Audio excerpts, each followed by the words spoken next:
The fight had started in the place where everything about Mark's life had started. The cul-de-sac, the lawns, the elementary school 2 blocks over with its yellow brick and its flagpole, and within 90 seconds it had outgrown that place entirely, the way a wildfire outgrows the match. Nolan had said it first as a question, almost gently, the way a teacher checks whether a lesson has landed. "Do you understand what I am now?" And when Mark's answer was his fists, Nolan absorbed the first blow without moving his feet, and the second one moved him backward exactly as far as he chose to be moved, and by the third exchange, they were no longer in the cul-de-sac. They were 3 blocks away, in the Petersons' yard, and then they were not in a yard at all. Chicago took the worst of it. The fight arrived there the way weather arrives, not gradually, but as a front, a sudden change in the quality of the air, and then the two of them were moving through the city at velocities the city had never been built to survive. A delivery truck became debris before its driver understood there had been an impact. A parking structure on Michigan Avenue folded inward like wet cardboard when Mark's body went through 4 of its support columns in the same half-second, and the floors above came down not all at once, but in a slow, terrible sequence, each one finding the one below it.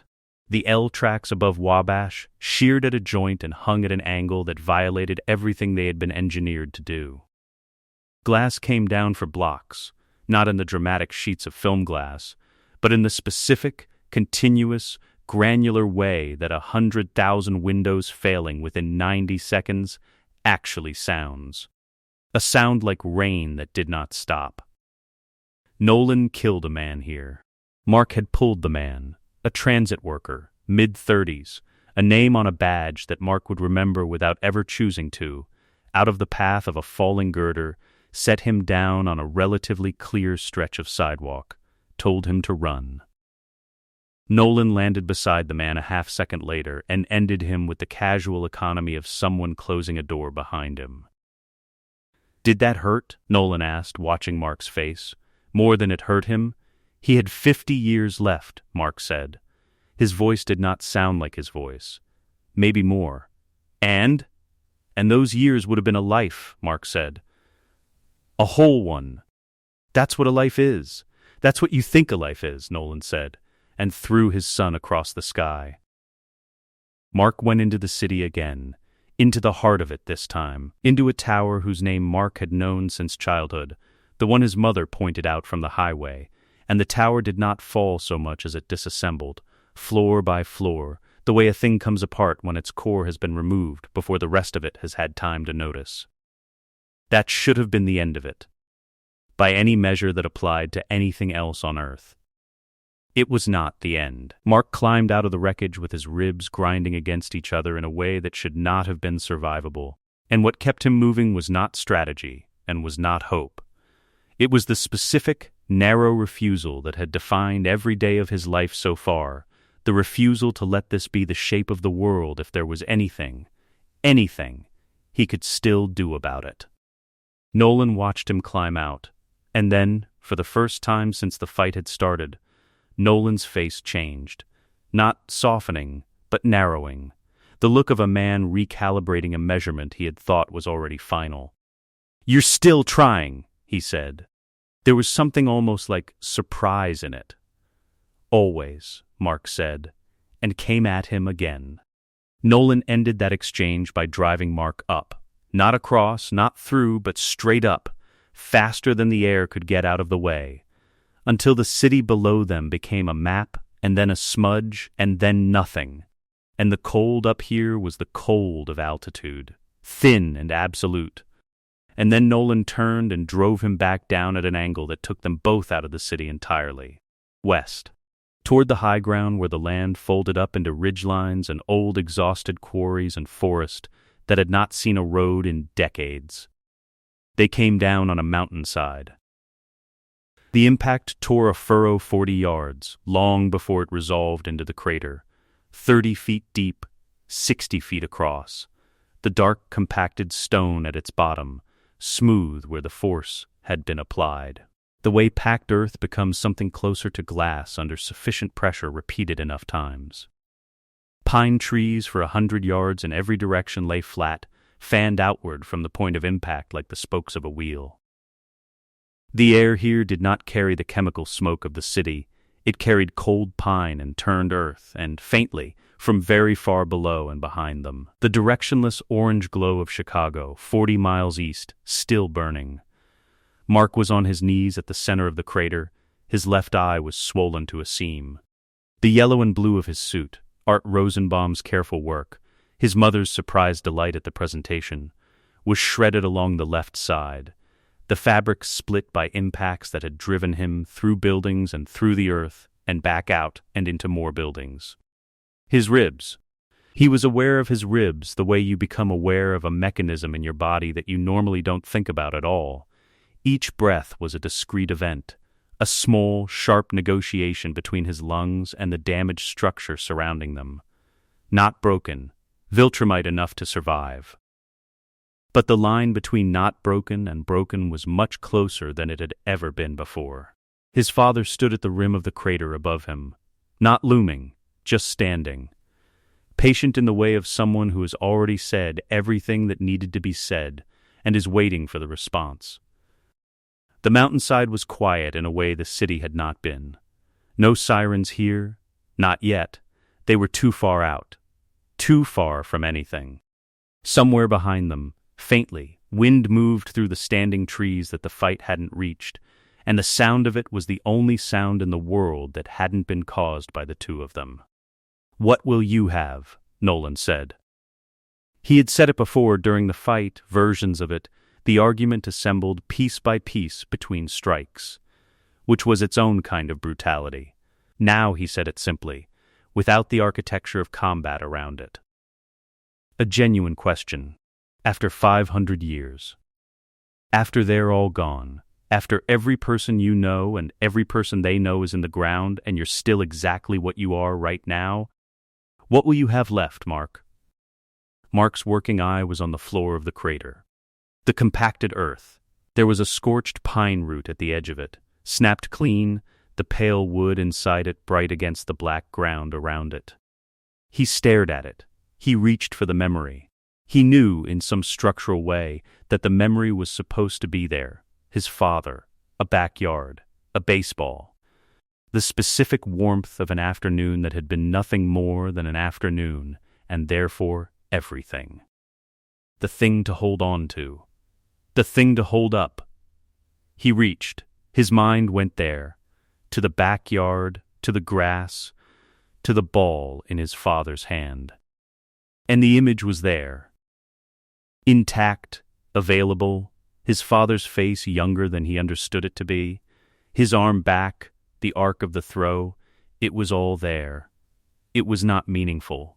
He looked at the memory the way you look at a photograph of a place you have never been.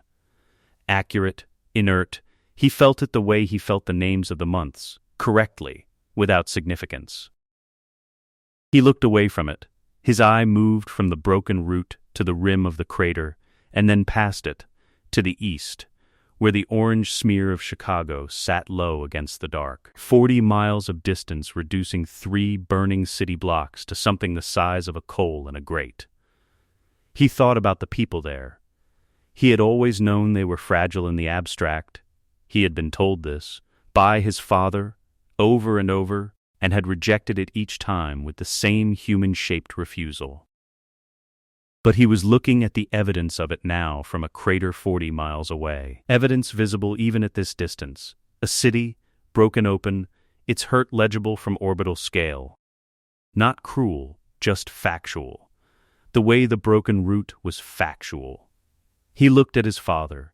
He looked at the trees lying flat around the crater, which had been a forest an hour ago and were now simply material. He looked, in his mind, at the city, at the bleeding, dazed, fragile thing he had spent his whole short life believing was worth more than anything else, including himself. The Viltrumite logic, which had been present in his Dina since he was a cluster of cells in Debbie Grayson's body, and which he had spent 17 years suppressing with every school morning and baseball game and human friendship and act of ordinary domestic love, it did not arrive. It did not flood in. It was simply there, in the space where everything else had been, like the floor of a room that has always been there and which you notice for the first time only when the furniture has been cleared. Might was the only honest fact. Everything else was sentiment dressed as philosophy. He would outlive every single person in that city, outlive their children, outlive the institutions their children built. He would be standing on this planet or some other planet in 500 years, in the same body, with the same capacity, and the only question was what the math looked like between now and then. The math was not complicated. Nothing, he said. His voice was quiet and not trembling. I'd have nothing. A pause. Wind in the standing trees, far below and to the east. A siren, finally, very distant, not yet close enough to be relevant. "You're right, Dad," he said. Nolan descended into the crater. He came down slowly, which was not how Nolan moved when he moved as Omni-Man. Omni-Man descended with velocity, with purpose. This was different. This was the way a man steps off a curb, with care, with something that needed to be careful about itself. He stood in front of his son. He looked at Mark's face, the open eye, the damage from the fight already beginning the process that Viltrumite healing initiated, the bruising resolving at the edges even now. He looked at the eye that was still open. What was behind it was not what had been there this morning. Nolan knew this because he had looked into Mark's eyes at breakfast, 2 weeks ago, 6 months ago, across 17 years of mornings, and what had been there was something he had always privately characterized as his mother's, the Debbie quality, the human quality, the particular texture of genuine care wearing the face of his son. It was gone. Not suppressed, not buried, absent, the way a light is absent when the power is cut, not hidden somewhere but simply no longer operating. What was there instead was not cold. Exactly, it was clear. Nolan took his son's hand and pulled him to his feet. Mark rose without wincing, the rib damage registered and then set aside in the same motion, and Nolan felt the strength in his son's grip as he rose, Viltrumite, certain, not the grip of a boy. He pulled Mark into an embrace. Not a performed one, he was weeping, which he had not expected, because he had expected to feel triumph or relief, and instead, he felt something that was neither. He held his son and wept for reasons that his millennia of Viltrumite conditioning gave him no vocabulary for, and he felt Mark's arms come up and hold him in return with an appropriate, filial correctness that was in every formal particular an embrace, and was missing the one thing that makes an embrace mean anything. Mark's face, over his father's shoulder, was calm. Beyond his father's shoulder, 40 miles east, the city continued to burn, low and patient, waiting for them to come back to it. They flew back toward the city together, low the cold November air carrying the smell of it to them before the skyline did. Burnt concrete and something underneath it, organic, that the mind declined to identify precisely. The crater on the mountainside would not be found for days, and when it was found, no one would connect it to anything. It would become, eventually, a local curiosity, a place where the trees grew back oddly for 30 years. Neither of them thought about it again.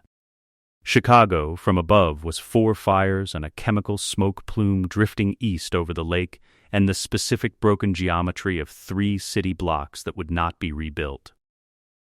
The crater near Michigan Avenue, the first one, the one that had opened when Mark went through the parking structure, was 30 feet deep and had become, in the hour since, a gathering point. Survivors had converged on it the way survivors converge on the worst place, because the worst place is also the place where the people in charge are most likely to come. There were 30, maybe 40 of them at the rim when Mark and Nolan came down into it, bleeding in the specific way of people who had been near an event rather than at its center, superficial lacerations from glass and debris, the dazed quality of concussed civilians. Some held phones that were recording or trying to record. Mark walked toward them with the easy, unhurried motion of someone crossing a room. "Stop recording," he said. "Put the phones down." Nobody moved. He reached out and took the phone from the nearest man, a heavy-set man in a button-down shirt that had been white this morning, still recording, and looked at the screen. Footage of the fight. The buildings coming down. His father's arm. He pressed the recording between his thumb and 2 fingers, feeling the case and the screen compress, and then give. The internal components folding against each other, and set the remains on the rim beside the man's hand. "This didn't happen," he said. "The city is being cleared. You'll have food, water, and shelter by morning." Move, they moved. Not in a panic, in the uncertain shuffle of people who have been given an instruction by someone they have categorized as something that gives instructions. He watched them go. Nolan, at his shoulder, watched with him. He was quiet in the way he was sometimes quiet, not the Omni-Man professional silence, but the silence of something that was processing. He watched his son track the survivor's retreat with the eyes of a man categorizing a variable rather than grieving a cost, and he felt, beneath the relief and beneath the complicated grief, a third thing he had not expected. Unease. Not fear, not quite. The specific discomfort of watching something you raised turn a capability you always knew it had toward a purpose that is technically correct, and nevertheless not what you imagined when you imagined this moment. He had wanted his son to join him. He had. And standing here in the wreckage, watching Mark do this, Nolan understood, with the clarity that his millennia afforded him, that he had gotten exactly what he asked for. They flew home. The neighborhood was doing what neighborhoods do at 5 a.m. A car started somewhere on the next street and idled for 30 seconds before pulling away. A dog, 3 houses down, registered something it didn't like and voiced the opinion twice, then stopped. The sprinkler system in the yard across the road ran its automated cycle with complete indifference to the events of the previous evening. The sky was the specific dark blue of an hour before dawn, not black, but not light, a color that committed to nothing. They landed in the backyard. The grass was wet with dew, and Mark's boots, what remained of them, left 2 shallow impressions in it.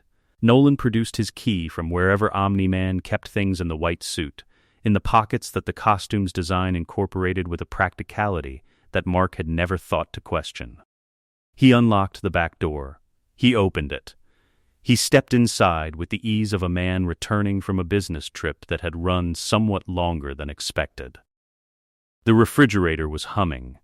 It was always humming.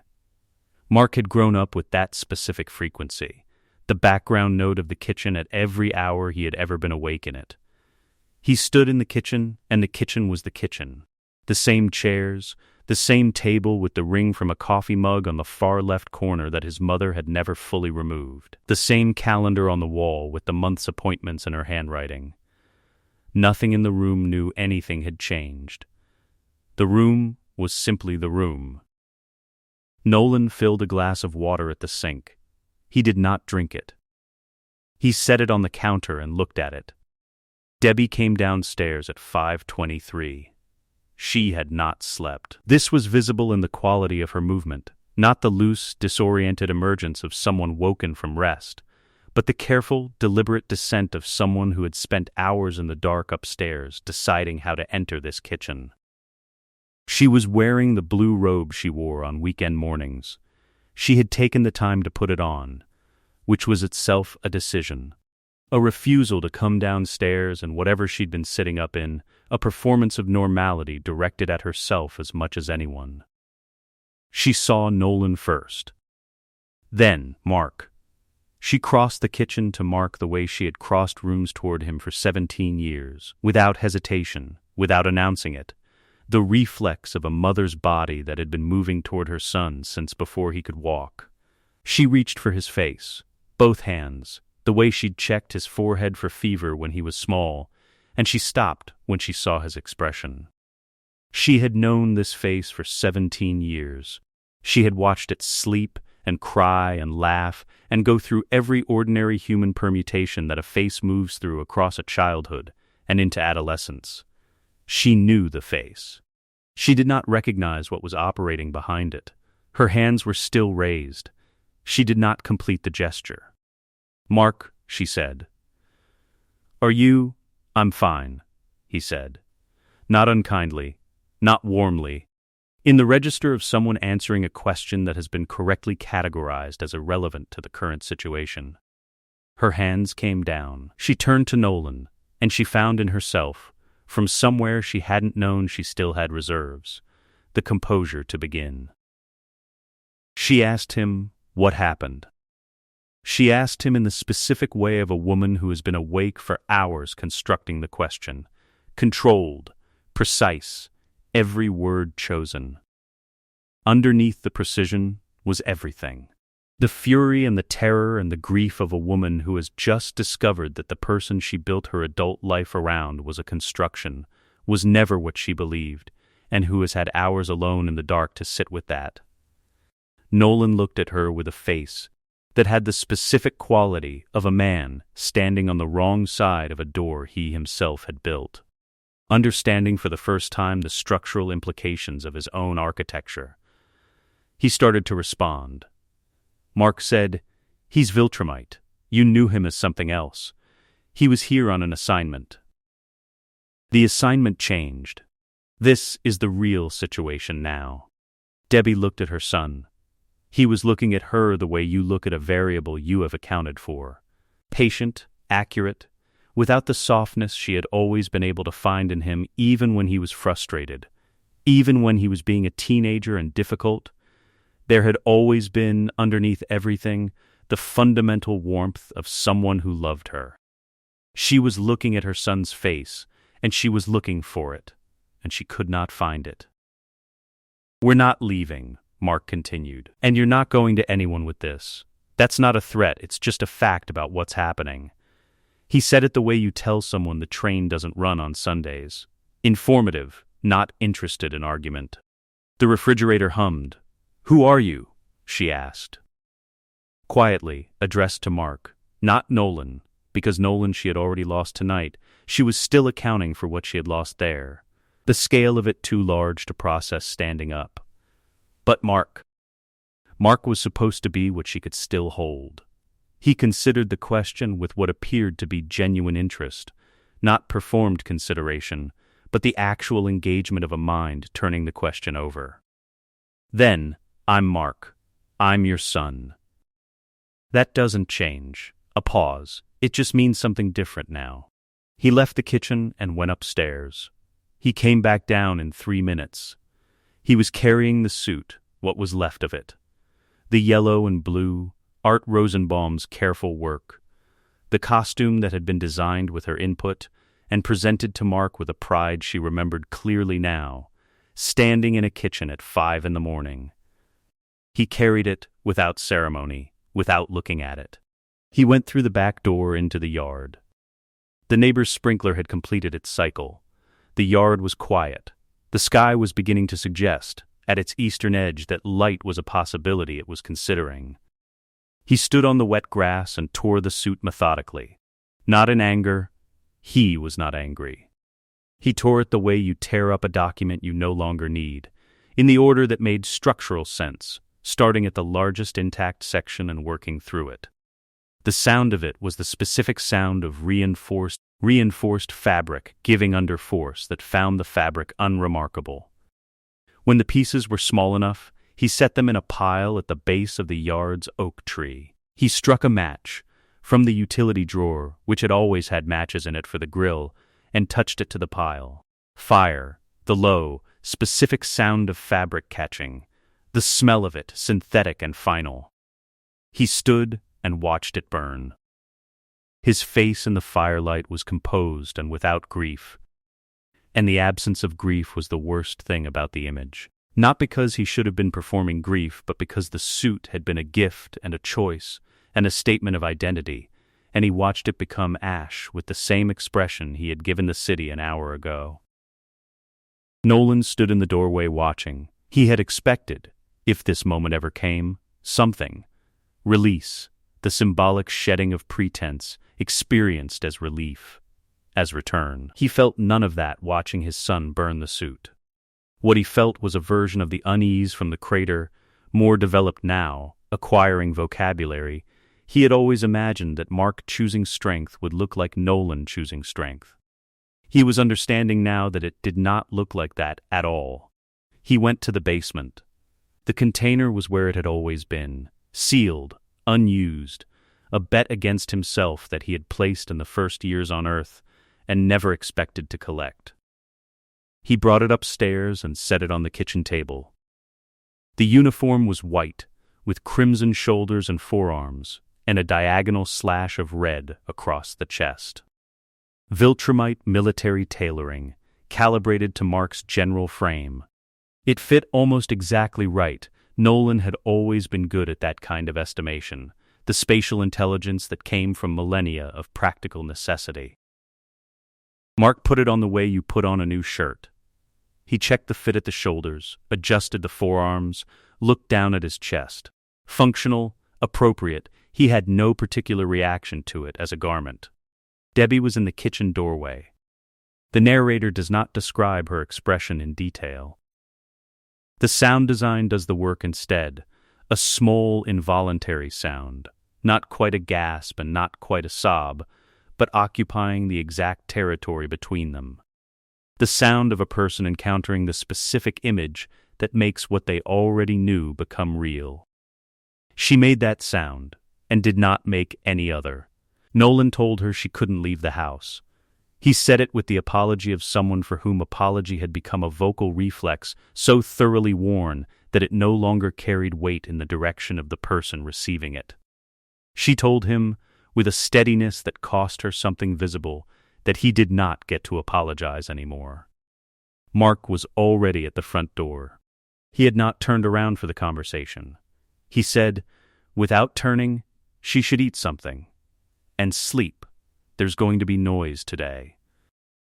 He meant the G'dah response, which he had calculated was approximately 6 hours away, probably less.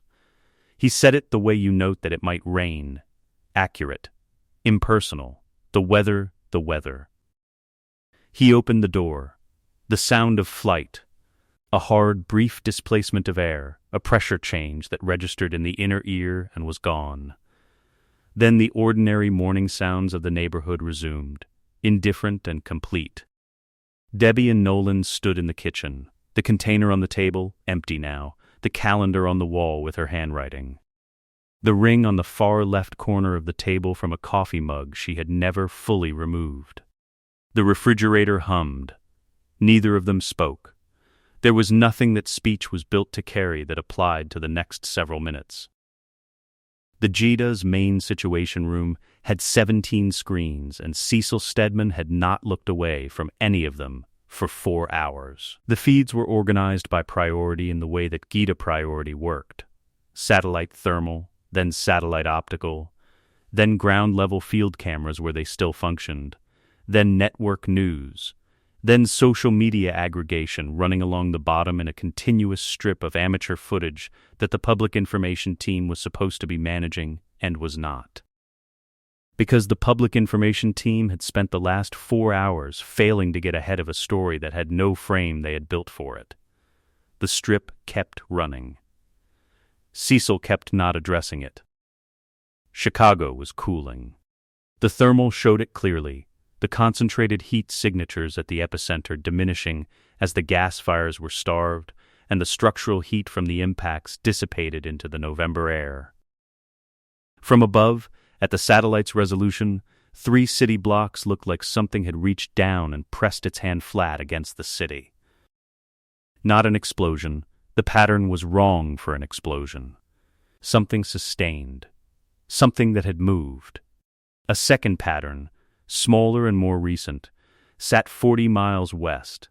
In the hills, a long furrow and a crater, flagged by the seismic net and unexplained, currently low priority.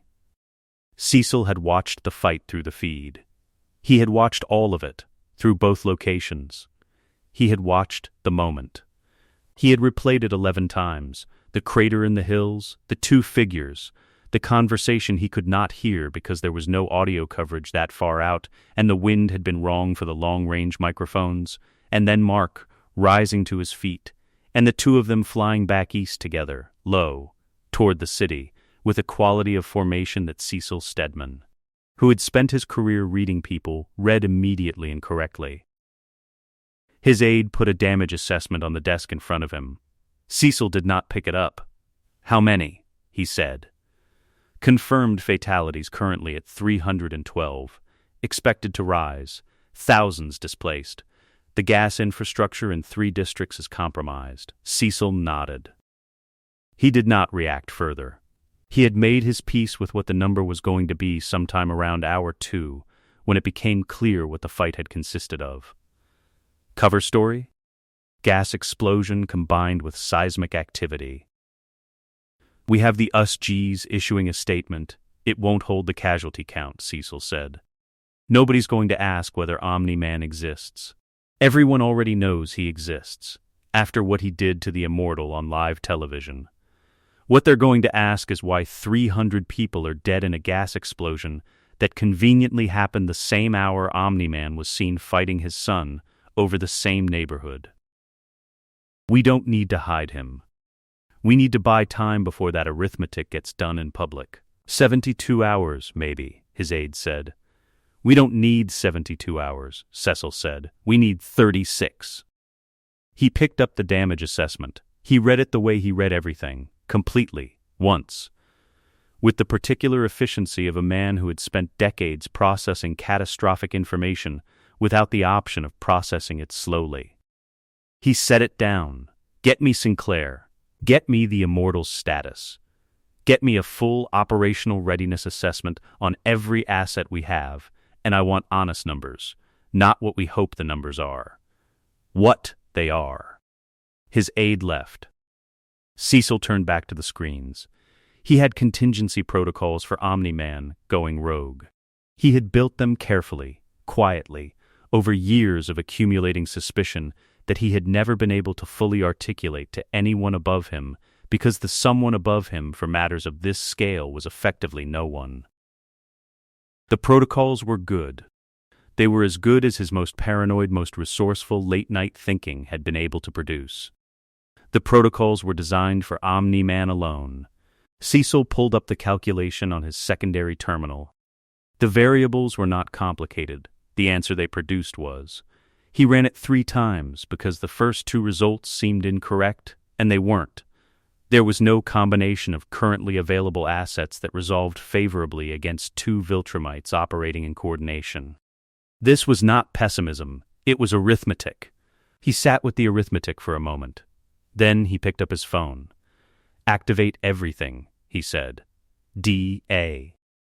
Sinclair arrived at Gita headquarters at 9:17 in the manner of a man who had been collected rather than invited.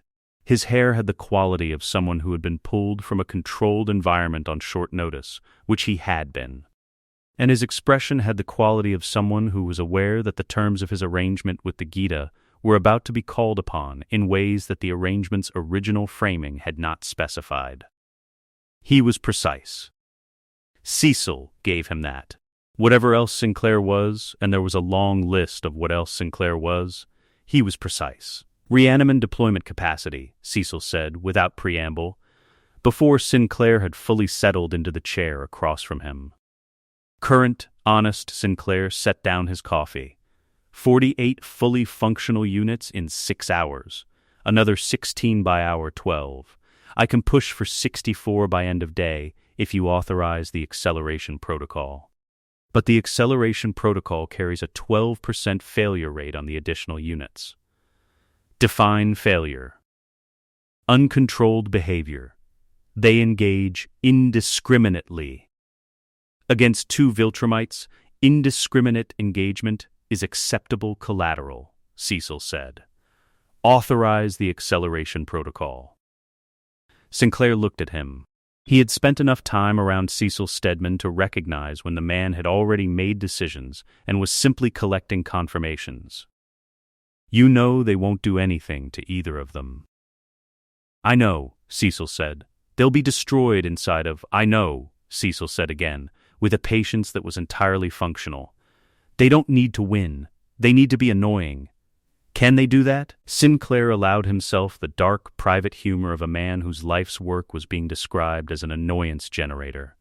"That they can do." "Then we're aligned. Begin deployment prep." Cecil stood.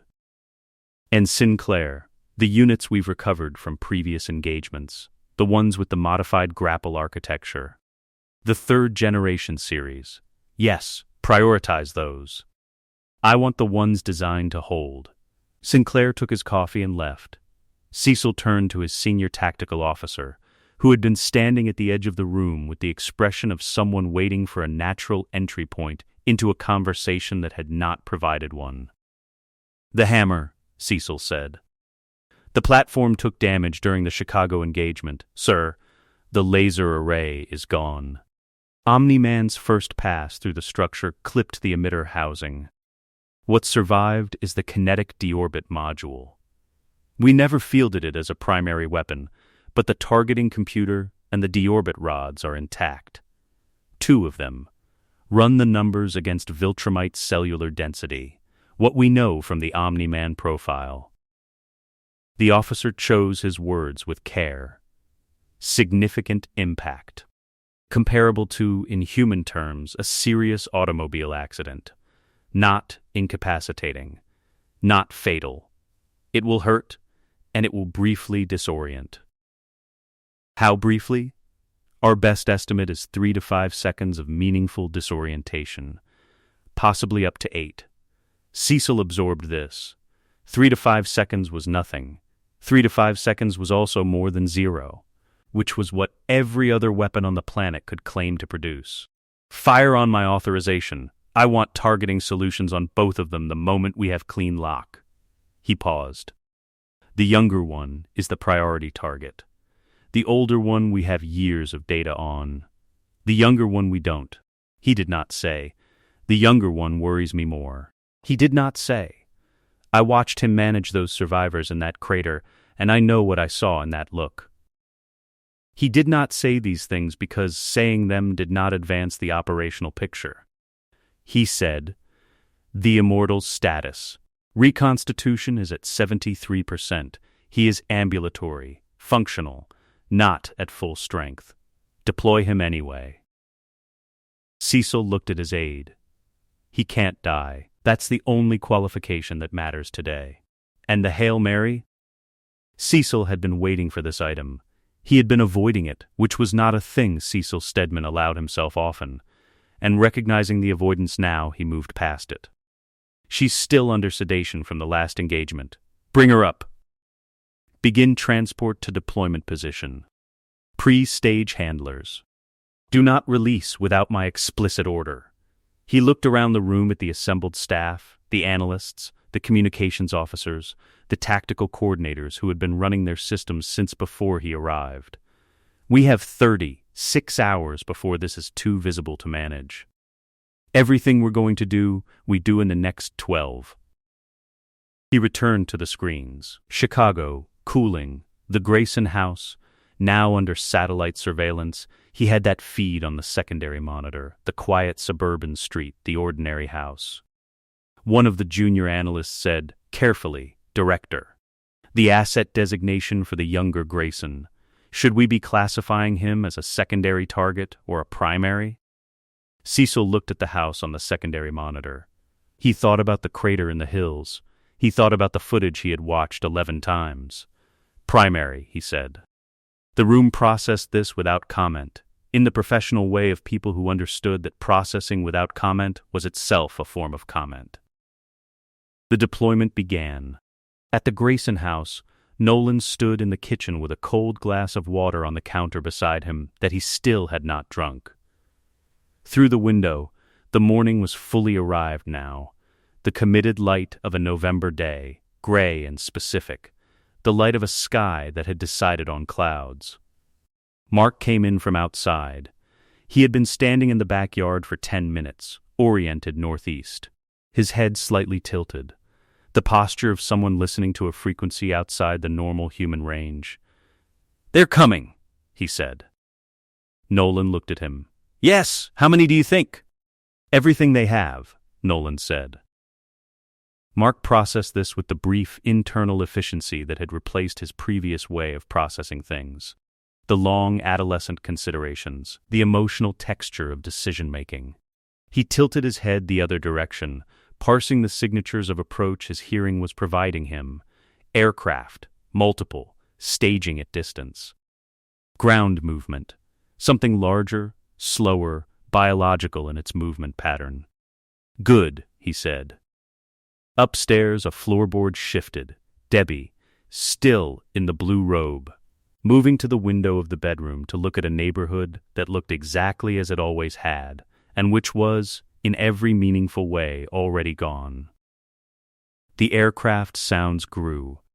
Northeast, closing, the November morning continued arriving, indifferent and absolute. The first rod arrived before the sound of it. That was the deorbit weapon's primary tactical advantage even now. With its targeting computer half-blind and only 2 rods in the tube, kinetic impact from orbital altitude, moving so far beyond the speed of sound that the displacement wave arrived as a secondary event. The noise of the thing trailing behind the thing itself like an afterthought. One moment the Grayson backyard was a suburban yard with wet grass and the ash of a burned costume at the base of the oak tree. The next moment, Nolan was not in it.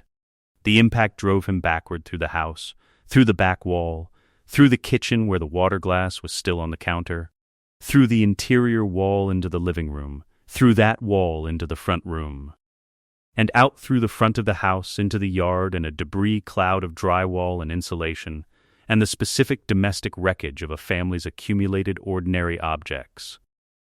He traveled an additional 20 feet beyond the front of the house, and went into the earth up to his shoulders before the momentum resolved.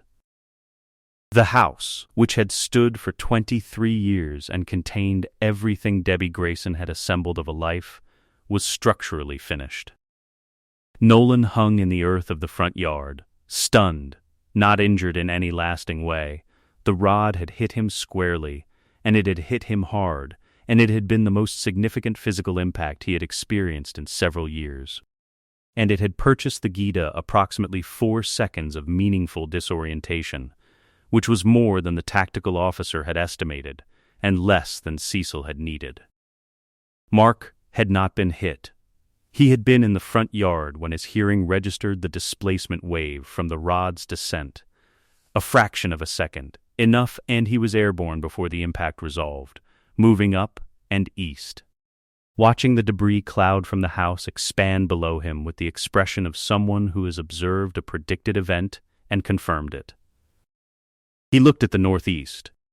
The Reanimen were converging from 4 directions, moving through the neighboring streets with the specific wrongness of bodies that were animate and organized and not alive. 48 of them in the first wave, their cybernetic components catching the November light. Beyond them, at the perimeter where the Gita handlers were staged, the Hail Mary creature, massive, organic, its yellow tentacle cluster face, hiding a mouth full of rectangular teeth, was being directed forward with the instruments the handlers used, long and electrified, prodding something that did not want to be prodded, but which feared the prods more than it feared the direction. Mark assessed all of this in the time it took to inhale. He went for the Reanimen first because they were the immediate ground-level variable, and because the creature was not yet at the house, and Nolan, recovering from the earth, would handle what arrived at the house. He came down into the first cluster of 8 at an angle that used his velocity as the primary weapon. The impact of his entry into the cluster scattered 4 of them immediately, the cybernetic and biological components not designed to absorb a collision at that speed. The other 4 oriented toward him. They had grapple protocols. He registered this when the first one got both arms around his left arm and applied the full compressive force of its modified architecture. It was significant grip. It would have collapsed a car. He looked at the arm around his. He reached across with his right hand and took hold of the Reanimen's arm at the elbow joint and removed it. Not the grip, the arm. The separation was clean in the way that sufficient force applied to the correct structural point produced clean results, and the Reaniman, operating on its combat protocol rather than any recognition of damage, continued to vocalize and attempt to engage with one arm missing and one arm now in Mark's hand. He held it for a moment. This arm, biological and cybernetic, grotesque in the specific way of D.A. Sinclair's work, which was always grotesque in the way of intelligence applied without conscience. Then he set it down. He put the Reaniman down too, not gently, into the earth of the neighboring yard hard enough that it did not get up. He moved through the remaining clusters with the pace of someone performing a task that required attention but not difficulty. Two he drove into each other, their grapple architectures engaging with each other instead of with him, the resulting tangle removing both from the equation. One he picked up and used against three others, the impact force sufficient to scatter all four. He was not angry. He was not efficient in the way of someone trying to be efficient. He was efficient in the way of water moving downhill, the path of least resistance, continuously, without deliberation. Behind him, the house absorbed the Hail Mary. Nolan had extracted himself from the front yard and met the creature at the perimeter. The fight that followed was not elegant. Nolan and the Hail Mary were not matched opponents in any athletic sense, because the creature was not fighting with any strategy beyond the application of its mass and its tentacle cluster toward the compression of whatever was in its reach. It got its primary appendages around Nolan's torso, and it squeezed with a force that a structural engineer would have found professionally alarming. Nolan broke the first appendage. The creature's biology registered this and produced more from the secondary array. Nolan broke those. The creature did not stop, because the creature did not have a concept of stopping. It had been built, or grown, or whatever process had produced it, toward the singular purpose of compression and constraint. And it applied that purpose with the absolute commitment of something without the cognitive complexity to revise its approach. Nolan was bleeding from the pressure damage, small ruptures at the surface, the kind of injury that would resolve in hours. He was grinding through the creature's exterior biology with his hands, and it was slow work, the armored plates requiring a specific application of force to breach, and he was doing it methodically when Mark arrived from above. Mark came down onto the creature's dorsal surface with velocity sufficient to drive its head into the ground. The impact sent a pulse through the earth that the seismic instruments at the GDA's secondary monitoring station recorded and flagged automatically. The creature's orientation broke, the appendages holding Nolan released, not from a decision, but from the structural disruption of the central mass. Mark and Nolan dismantled the rest of it together. There was no communication between them during this, no signals, no directions. Mark took the left side, and Nolan took the right, and each of them worked their way through the creature's biology with a coordination that looked practiced and was not, because it did not need to be practiced. The logic of two beings who understood Viltrumite combat encountering a problem that could be solved by two Viltrumites was its own sufficient organizing principle. When it was over, they stood in what had been the front yard of a house in a suburb, now unrecognizable as either. Nolan looked at the creature's remains, then at the orbital track where the deorbit platform had fired from. Then, at Mark. "The platform," he said.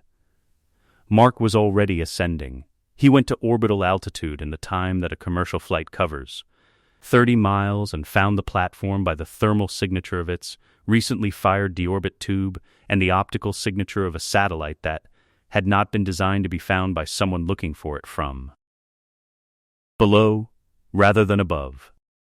The laser array Sinclair's officer had mentioned was already gone, a scorched, twisted housing where it had been clipped during the Chicago fight, hours ago, by Nolan's first pass through the city. What remained was the second rod and its tube, the deorbit guidance bay, and the structural spine holding it all together. Mark destroyed the guidance bay first, the precision components that made the second shot a weapon rather than a piece of falling metal. Then the rail mechanism. Then the spine itself, which he worked through from the guidance bay forward, the satellites separating into sections that he distributed into decaying orbits rather than toward the surface, because the habit of not adding to surface-level collateral was, for now, still a habit he maintained. He descended back into atmosphere. The Immortal arrived while he was descending. He was not at full capacity. The narrator notes this with accuracy, because the Immortal's reconstitution was 73% complete, and 73% of the Immortal was still an extraordinary being, and he arrived at the wreckage of the Grayson property with the particular courage of something that has never been able to die and has therefore developed a relationship to danger. That does not resemble what humans mean when they use the word brave. He attacked Nolan first. He hit Nolan with everything available to him, and it moved Nolan, and didn't stop him, and the Immortal hit him again and again, and kept hitting him, and kept not stopping him. The fight lasted 7 minutes. 7 minutes of the Immortal attacking 2 Viltrumites with complete commitment and taking back everything that was done to him because he could not be made to stop permanently, which was both his extraordinary quality and, this morning, his limitation. He could sustain the fight indefinitely, and so could they, and there was only one of him. Mark solved it. He picked the Immortal up, went airborne, located the Gita's deep containment facility from the tactical information in the Gita database that Nolan had memorized years ago, and went through 6 floors of reinforced concrete at angle and velocity sufficient to bury the Immortal under a section of structural collapse that would require time, not permanent. The Immortal never required anything permanent, but time. "He'll get out eventually," Mark said when he returned. "Probably," Nolan agreed. "Let him," Mark said. "By then it won't matter." They located GIDA headquarters through the surviving telemetry handshake from the deorbit platform, the encrypted confirmation signal it had sent before Mark destroyed it, which Mark had not needed to decrypt because the signal's origin point was sufficient. They went through the outer structure and found the personnel inside, and the personnel inside did what Cecil's training produced in his people. They stopped and they raised their hands, because Cecil had built an organization that understood the difference between fighting and losing without benefit. Mark and Nolan left them there. Cecil's command center was empty when Mark put his hand through the door. The chair was still warm. A coffee cup sat on the desk, not yet cold. Mark stood in the vacant room and looked at the dark screens and the empty chair of the most dangerous human on the planet. He could have pursued. The teleportation signature would decay in minutes, but it was still traceable with sufficient attention. He chose not to. He looked at the coffee cup. He looked at the chair. He picked up the cup, noted its temperature with his fingers, and set it down neatly on the desk. He left. The safe house was a basement in New Jersey that existed in no GIDA database, because Cecil had built it before he started keeping databases, back when his methodology was still paper and physical keys, and the operational instinct of a man who assumed everything electronic would eventually be accessed by someone he hadn't planned for. It smelled like concrete and old carpet and the particular staleness of a space that had been maintained without being lived in. Someone had brought folding chairs. There were 8 people in the room, and none of them were sitting in them. Cecil gave the situation report standing up, because sitting would have implied a context that did not apply. He delivered it the way he delivered everything, in order, without editorializing, the facts organized by operational relevance rather than by how difficult they were to hear. The GIDA was functionally destroyed as an institution. The deorbit platform was debris. The Immortal was buried. The Reaniman were gone. The Hail Mary creature was gone. Every satellite weapon system they had access to was either offline or destroyed. The military chain of command had been receiving the same satellite footage that the GIDA had, and was undergoing a response process that would produce, in Cecil's estimation, nothing useful in the relevant time frame. When he finished, Rex Splode said, "So what are we doing here?" Robot's voice, from the chassis that housed the brain that was Rudy Connor's, was characteristically precise, surviving long enough to find an approach that doesn't require matching their physical capacity. He ran the numbers, audibly, in the way he sometimes did when the numbers needed to be in the room rather than just in his processing. And the conclusion he arrived at was the same conclusion Cecil had arrived at independently. There was no combination of present meta-human force that could engage two Viltrumites simultaneously without catastrophic losses that did not change the outcome. We cannot fight our way out of this. We need a different kind of solution. Rex said, "Then what are we doing here?" "Surviving," Robot said, "long enough to find one." Samantha Eve Wilkins had not spoken since Cecil finished. She was standing near the far wall with her arms crossed, and the look on her face of someone who had been running a calculation while the briefing was happening and had arrived at a result that she was deciding whether to present. She said, "I can get to him." The room turned toward her. Cecil looked at her with the expression he used when he was about to say something that was going to be difficult to say accurately. "Eve," he began, "I know what you're going to say. I'm going to say that I think you're wrong about what's in that body," Cecil said. He said it with the particular care of a man who understood that care was not the same as softness. "I've watched the Chicago footage. I've watched what he did to the survivors in that crater, the way he managed them. I have 30 years of reading people, and I am telling you that what I saw was not a traumatized kid suppressing his instincts. It was someone for whom those instincts are no longer the operating system." He looked at her steadily. "I don't think you can reach what you're trying to reach." "You might be right," Eve said. "Then, you might be right, and I'm going anyway," she said. "Because if there is anything left of him in there and I don't try, then whatever happens next I helped make happen by not trying. That's not a calculation I can live with." Cecil looked at her for a moment. He knew a decision that had already been made when he saw one. He had made enough of them himself. "If you go," he said, "go with a communication protocol. If anything in the encounter suggests, I'll signal," she said. "I know." She didn't look at the room again. She moved toward the stairs. The rail yard was at the edge of the city, the specific edge that cities develop in industrial areas, where the residential gives way to the commercial, and the commercial gives way to the functional. And the functional is large and metallic, and does not care about aesthetics. Long parallel lines of track, rusted in places, active in others. The sound of a freight movement somewhere to the south, the low rhythm of heavy things in transit. Eve arrived first. She sat on a section of concrete barrier and waited. Mark arrived 4 minutes later. He did not use the approach vector she would have expected. He didn't come from the direction of whatever operational center he and Nolan were establishing.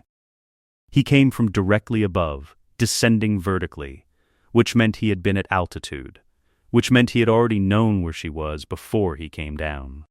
The signal she had used was a frequency the two of them had worked out together once. Casually, a private joke about staying findable in a city full of people who could fly. She had assumed, given everything, that he wouldn't bother remembering it. She had been wrong. He landed 10 feet from her. He was in the white and crimson. The suit fit him the way his Invincible suit had fit him, made for his dimensions, designed for function. He looked at her with the open, steady attention that had replaced his previous way of looking at people, which had contained warmth in the specific way of someone who was glad to see you. He was glad in no direction. He was simply looking. "You arranged this," he said. "I needed to see you," she said, "to see if you're still in there." He did not answer immediately. He looked at her in the way she had come to understand as genuine engagement rather than dismissal. He was actually considering, actually processing, not performing patience before a refusal. Whatever he was now, he was not someone who dismissed things he found worth considering, and he had always found her worth considering. "I'm still in there," he said.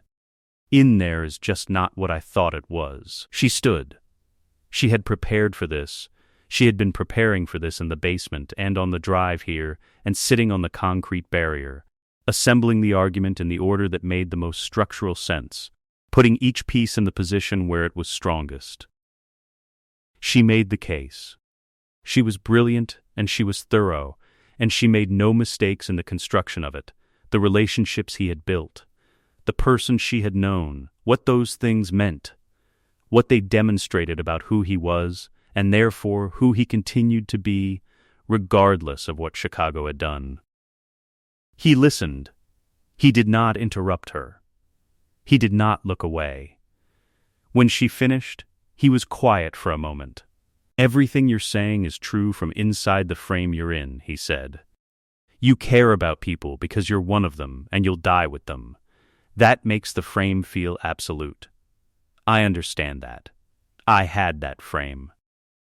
He looked at the rail yard around them, the parallel tracks, the industrial distance, the cold November light falling on metal that did not care about it.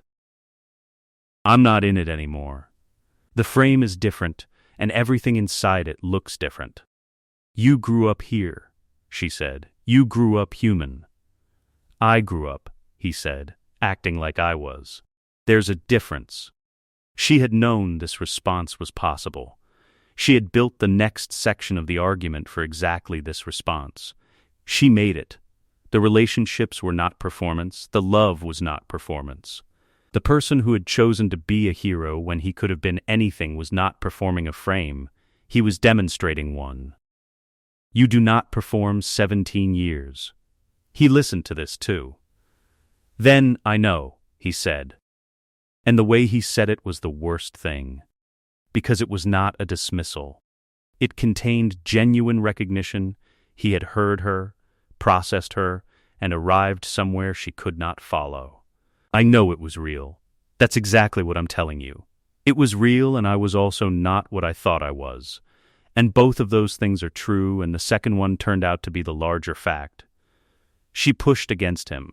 She hadn't meant to, or she had, she wasn't entirely certain, because at some point in the conversation the argument had become insufficient and her hands had gone to his chest. She channeled her power into it, not trying to hurt him. She couldn't have hurt him, she was aware of this, but trying to make him still, to make him stand in this moment long enough for the moment to mean something. His hands closed on her wrists. Gently, the gentleness of it was worse than force would have been. He removed her hands from his chest with the ease of someone lifting a sleeping child, and he held her wrists for a moment in the grip of someone who was being careful about a thing that required care. "Don't," he said. "I don't want to hurt you." "Then don't," she said. "Come back." "I'm already somewhere," he said. "That's the thing. I'm not lost. I'm here." He held her wrists a moment longer and looked at her, at Samantha, the specific individual, and the narrator marks this. Something in the geometry of his face changed, not back to what it had been, but changed, the way a light moves in a room without warming it. He saw her. He recognized her as Samantha, not as a variable. "I remember everything," he said. "It was real. All of it." She tried to speak. "It's just not enough," he said. "I'm sorry, Sam." He released her. He stepped back with the unhurried motion that characterized all his movements now. He said, "Tell Cecil this is over. If he stands down and cooperates with the transition, we'll minimize civilian harm. That's the only offer." He left. The sound of it was the brief, hard displacement of air that flight produced, and then the rail yard was just the rail yard, the tracks, the industrial distance, the cold light. Eve stood in it for a moment. Then she sat back down on the concrete barrier. The narrator does not describe what she felt. We hear her breathing. The rhythm of it, 4 seconds in, 4 seconds out. The specific pattern of someone applying deliberate control to a physiological process that does not want to be controlled. The freight movement to the south continues its low rhythm. Metal on metal. Heavy things in transit, indifferent and continuous. That is Enough. The broadcast infrastructure took Nolan 40 minutes to commandeer, and Mark 20 seconds to secure once Nolan identified the relevant facilities. This division of labor had established itself naturally over the preceding days, without either of them naming it. Nolan knew the systems, knew the human institutional architecture, knew which facilities controlled which broadcast chains, and where the redundancies lived and how to navigate the technical relationships between them. He had spent decades building that knowledge as Omni-Man, attending the press conferences and the government liaisons and the industry functions that kept a planetary hero embedded in the operational fabric of the world he was supposedly protecting. Mark had none of that knowledge. What he had was the ability to be at any location on the planet within minutes, and to make it very clear to whoever was present at that location what compliance looked like and what the alternative was. The broadcast went out simultaneously on every major network's infrastructure at 9:47 in the morning, 6 days after Chicago. The technical teams at the facilities were present and functional. Mark had been specific about this. No damage to equipment, no harm to technical personnel. Harm to technical personnel produced non-functional technical personnel, and non-functional technical personnel could not broadcast. Nolan delivered the address. This was the correct decision, and both of them understood why without discussing it. Nolan had the vocabulary, the practiced human cadences, the ability to frame what was happening in language that would be processed rather than immediately rejected by the people hearing it. His voice was the voice that had appeared on news programs and emergency announcements for 20 years. It carried the specific authority of familiarity. He spoke clearly and at moderate pace. The administrative protection of the Viltrumite Empire, human governance structures retained in modified form, the productive infrastructure of civilization to continue operating, compliance ensured continuity.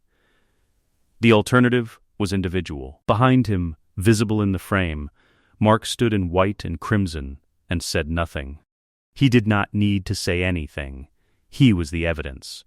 He was the proof that what Nolan was describing was not theoretical. The cameras found him and held on him and broadcast him to every screen on the planet that was currently receiving signal, and he looked back at the cameras with the flat, clear attention of someone who has been precisely categorized and is at peace with the category. The broadcast lasted 11 minutes. When it ended, Nolan stepped away from the equipment. Mark had already left the facility. He was already at the first location. There were 3. The narrative does not name them as specific historical figures because they were not specific historical figures. They were categories of refusal, and the categories were consistent enough across human political history that naming them would have been redundant. The first was ideological, a man whose entire identity was organized around the principle of sovereignty, and who would not, could not, recant that principle without recanting himself.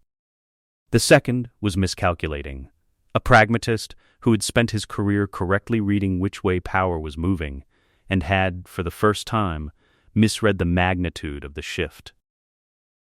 The third was principled, someone who refused knowing what it would cost, because the cost was less important than the record. Mark handled the first 2 the way he handled the reaniman and the rail yard and the deorbit platform, with the specific efficiency of someone performing a task. He arrived, waited, stated the terms once, confirmed the refusal, and acted. The narrative does not linger at these locations. The horror of them is in their brevity. They are events, not scenes. They occur, and they are over, and the world is different at the end of them than it was at the beginning. The third location was given more time. The man was old. Not elderly, old in the way of someone who had lived with enough specific weight that the weight had become visible in the architecture of how they occupied a room. He was sitting behind a desk when Mark came through the door, which meant he had been sitting there waiting, which meant he had understood what was coming and had decided to meet it sitting down rather than standing up. This was its own kind of statement, and Mark registered it as one. He looked at Mark for a long moment. He said, "I know what you are, or what you were." Those are the same thing, Mark said. I don't think they are, the man said.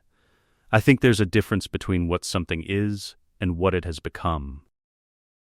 Mark looked at him. He was the only person besides Eve who had engaged Mark in something that resembled a genuine philosophical exchange since Chicago, and Mark engaged it with the same genuine attention he had given Eve, not dismissal, not performance of patience, real engagement. That's a human framework, Mark said. The difference between what you are and what you've become implies that becoming is a divergence from something fixed. I wasn't fixed. I was unresolved. You were good, the man said. I was young, Mark said. Those are the same thing, too. The man was quiet for a moment. Then, history will remember. Mark looked at him. History is written by who's still here to write it. A brief, terrible sound. The desk, empty. The room, restructured. Mark left. Nolan's unease had been developing since Chicago with the slow, accumulating quality of weather building over days, visible in retrospect as a pattern, invisible in each individual moment. Watching Mark handle the 3 refusals completed something in the accumulation. Not a crisis, not a breaking point, an arrival, the moment the weather was undeniable. He said, that evening, in the facility they had commandeered for operational use, a government building whose previous occupants had vacated with the specific efficiency of people who understood the arithmetic of the situation, you don't feel it. Mark was reviewing compliance reports. The data was coming in from the broadcast's aftermath, which regions had formally submitted, which were in the process of submitting, which were demonstrating the particular quiet of populations that were not submitting, but were also not organized enough to resist, and were waiting to see what the waiting cost them. He did not look up. Feel what? He said. Any of it. Nolan said. The 3 today. The broadcast. Any of it. Mark set the report down. He looked at his father with the attention he gave everything. Full, direct, without hedging.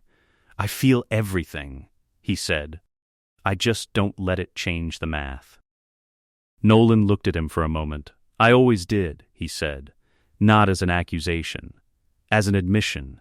As a confession of something he had never quite articulated to himself before. Which was that his decades on Earth had not only been a mission, they had been the accumulated interference of feeling with math. And the interference had made him slower, and the slowness had made him, by Viltrumite standards, something slightly compromised. I know, Mark said. That's why it took you 20 years. The sentence landed the way accurate sentences land, not dramatically, but with the specific weight of something that has organized itself correctly and cannot be reorganized.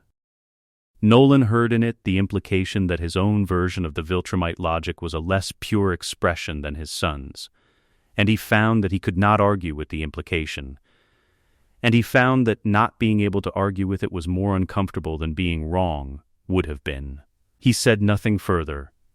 The compliance reports came in through the night. The UN chamber, which had spent decades operating as the highest expression of human collective governance, began its procedural adaptation to Viltrumite oversight, with the institutional thoroughness of a body that had survived enough redefinitions of its own mandate to know how to survive another. Military command structures that had been in communication with Gita remnants ceased those communications and began receiving updated protocols from Nolan's administrative framework. Cities that had been waiting to understand what compliance looked like began to understand. Cecil Stedman watched this from an undisclosed location on a monitor that was running on a power source that was not connected to any grid he didn't control. He watched the compliance data the same way he had watched the Chicago footage, completely, without looking away. Because looking away was a thing he did not permit himself. He had been working on something for 6 days. The others in the safe house did not know what it was. He had not told them because telling them meant accounting for it as a resource, and a resource accounted for was a resource that could be observed, and being observed was the thing he was most urgently trying to avoid. He closed the compliance feed. He opened the schematic he had been building. He looked at it for a long time. It was not going to work. He understood this already. The way an engineer understands a bridge's load capacity, not as pessimism but as physics. The question he was no longer asking was whether it would work. The question he had replaced that with was smaller and more durable, whether it would be true that someone had tried. He kept working. Space was not silent. This was the thing that the human imagination consistently got wrong about it. The assumption that the vacuum produced silence. That silence and emptiness were the same condition. They were not. Space had its own acoustic register.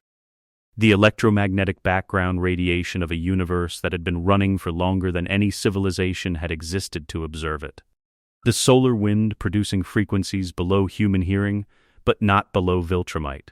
The specific pitch of a planet's magnetosphere interacting with the stellar environment. Mark had been to orbital altitude multiple times now, and each time the sound of it was the same, vast, continuous, indifferent. The sound of something so large that describing it as sound was already an inadequate word. Alan the alien arrived in Earth's upper atmosphere, broadcasting his standard identification frequency. The frequency was the one he had used on previous visits, a coalition evaluation officer's calling card. The signal that said, "I am who I say I am, and I am here to do what I said I would do." He had used it before when visiting Mark, and each previous time it had been received by someone coming up fast from below, glad to see him, surprised in the specific way of a teenager who was still finding the strangeness of alien visitors genuinely strange. Two figures came up fast from below. Alan registered them before they registered him. He was good at that.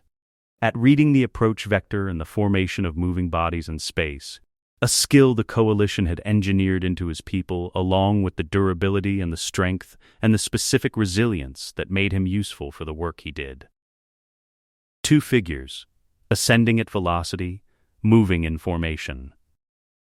He clocked the formation, not the loose, independent movement of two beings who happened to be going the same direction, but the synchronized approach of two beings who had agreed on a direction and were executing it. He clocked the uniform. White and crimson. Viltrumite, he clocked the second figure and his single eye identified it as Mark, and the identification produced a cascade of incorrect predictions that his mind had to rapidly dismantle. Because Mark in Viltrumite colors and Viltrumite formation with Omni-Man ascending toward an inbound coalition officer was not a configuration his models had contained. They were not coming up to greet him. He understood this before they reached him. He broadcast, anyway, because broadcasting was the correct procedure, and he was a person who followed correct procedure until procedure was definitively no longer the relevant framework. He said, "Invincible. I've received partial reports. I need to understand the current situation on Earth. Coalition High Command has authorized me to," Mark said. "He's gone." Alan looked at him. He processed the uniform, the formation, the voice. The voice was Mark's voice, the same register and cadence, but with the particular quality that Alan had learned, over years of evaluating planetary champions, to recognize as the thing that remained after something else had been removed. "Mark," he said, "I need you to tell me what happened." "He's gone," Mark said again. "He grew up." Alan looked at Nolan, who was positioned 15 meters to Mark's left and slightly behind, which was the support position, present, available, not primary. This was itself information. He had known Nolan Grayson for years in the specific way that adversarial relationships produced knowledge, through conflict and the study of conflict. Nolan at the support position was Nolan acknowledging that someone else was primary. Alan processed this and processed what it meant. He said, "Mark, I know who you, Mark, moved." The approach was not aggressive in the way that aggression usually presented. There was no escalation of posture, no warning in the body language, no telegraphed preparation. He simply closed the distance between them at speed sufficient to be crossing the space, and then at the space, his hand on Alan's communication equipment, the external broadcast array. The integrated transmitter that Alan used for coalition frequencies before Alan's enhanced reflexes had completed their response to the motion. He tore it free. The array came away from Alan's suit with the specific sound of fasteners designed to be permanent meeting force that did not accept the designation. Alan hit him. He hit him as hard as he could, which was very hard. Alan's people had been engineered specifically to fight Viltrumites, and the force of his strike was the force of that engineering, substantial and specific. It connected with Mark's jaw and moved him 2 meters and produced nothing on Mark's face that resembled consequence. Alan, who was among other things a professional, recalibrated immediately. He did not have a recalibration that resolved favorably, but he had one, and he used it. He went for distance, accelerating away from Earth to create space for assessment. Because more space was more time, and more time was the only resource he currently had access to. Nolan intercepted the retreat. He was at Alan's position before Alan reached it, which was a demonstration of the orbital speed that Alan had known Viltrumites possessed and which felt, encountering it in practice against his own maximum acceleration, like encountering a fixed object. Nolan hit him with a combination that Alan took across the shoulder and the upper body, real damage. The specific structural complaint of an organism that had been hit very hard by something calibrated to hit hard organisms, and redirected Alan's vector back toward Mark. Mark caught him. What followed was not a fight in any competitive sense. Alan fought. He continued to fight, which was the thing his engineering had been designed to produce. The refusal to stop that made him useful for the work the Coalition did. He hit Mark repeatedly and was hit in return, and the exchange was, from a physics standpoint, comprehensively asymmetrical. Every strike Alan landed registered on Mark the way significant force always registered, as information. Every strike Mark landed registered on Alan the way it was supposed to register on something that had been built to survive Viltrumite contact, significantly, structurally, with the specific complaint of an organism that was absorbing damage at a rate that exceeded its recovery capacity in real time. Nolan took Alan's left side. Mark took his right. They worked through his defenses with the coordination that had emerged between them, the same coordination that had dismantled the Hail Mary creature over the wreckage of the Grayson yard. No signals, no directions. The logic of 2 beings who understood the same problem finding its solution through parallel application. Alan took damage that the narrator catalogs with clinical accuracy: joint compressions in both shoulders, a fracture around his single eye, 2 ribs compromised on the left side, propulsion system reduced to 40% by targeted strikes to its housing. He continued to fight through all of it, because he had been built to continue, and because he was, underneath the engineering, a person who did not stop. Mark stopped him, not through a finishing strike, through position. He got behind Alan's propulsion axis and controlled his direction the way you control the direction of something large and ballistic, by being more fixed than the thing you are redirecting. Alan's propulsion fired against Mark's hold and produced movement from Mark in no direction and produced, for Alan, the understanding that he was not going anywhere that he did not consent to go. He stopped fighting. He was a professional. A professional recognized a completed situation. Mark moved close enough for Alan's remaining sight to have the detail it needed. The earth was visible far below them, the lake and the grid of streets and the 3 blocks that were different from the other blocks, the mark of the thing that had begun all of this. "You came here for Invincible," Mark said. Alan said nothing. His breathing was controlled, which cost him something. "He's gone," Mark said. "He grew up. Tell the Coalition, Earth is Empire territory. Tell them what a Viltrumite hybrid in full operation looks like. Tell them we're not a soft target and we're not interested in their alliance." Alan said, "Mark." "I know who you tell them," Mark said. "And go heal." He turned Alan toward open space. Not violently, directionally, the specific motion of redirecting something large toward a vector it could use. He gave him a push that was calibrated to produce motion without additional damage, and Alan's propulsion engaged at its reduced capacity and took him out and away from Earth at the best speed his damaged systems could produce. Mark watched him go. Nolan came alongside, 15 meters to the left. They floated in the exosphere, Earth below, Alan diminishing into the star field ahead. "He'll be back," Nolan said. With the coalition behind him, Mark agreed. "Eventually, are you worried?" Mark thought about it. He looked at Earth, the blue and white, and the specific curvature of it, the continents arranged as they had always been arranged, indifferent to the political categories humans had imposed on their borders. He looked at it the way he was beginning to look at it in these weeks, not as home exactly, but as something that was his in a different and more durable sense than home implied. "No," he said. "By the time they organize a response, we'll have had years. A lot can change in years." Below them, Earth continued its rotation. Mark turned back toward the atmosphere. Nolan followed. The star field closed behind them. The seismic instruments at 3 monitoring stations registered the landing simultaneously.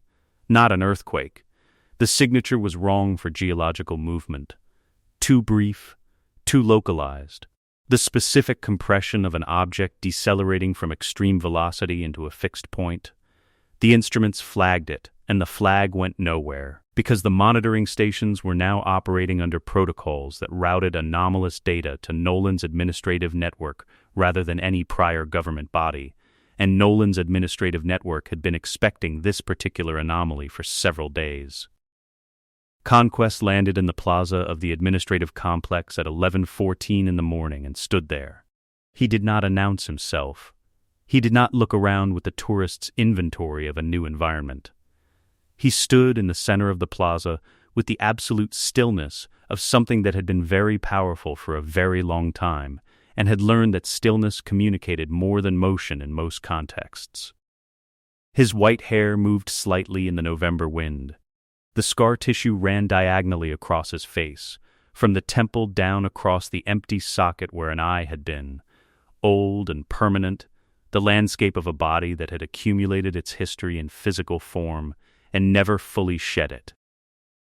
His right arm, where it emerged from his sleeve, was not flesh, bronze and silver plating, segmented at the joints. The cold, practical design of something built to replace what an old enemy had taken and never given back.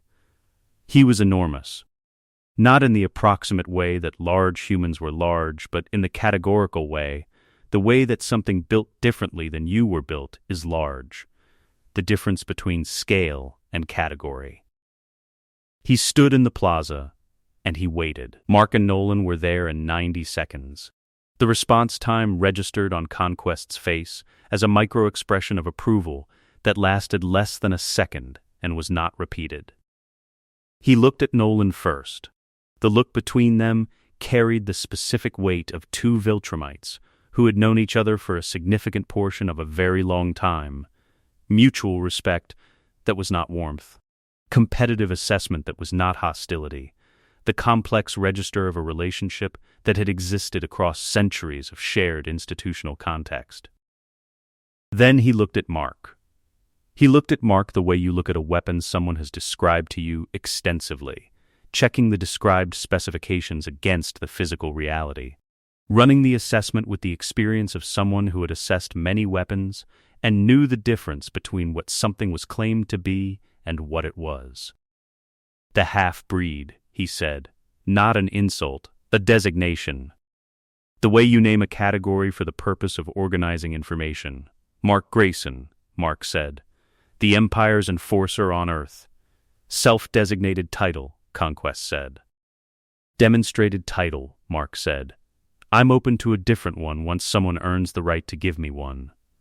Nolan, standing at Mark's left, controlled his face with the efficiency of long practice.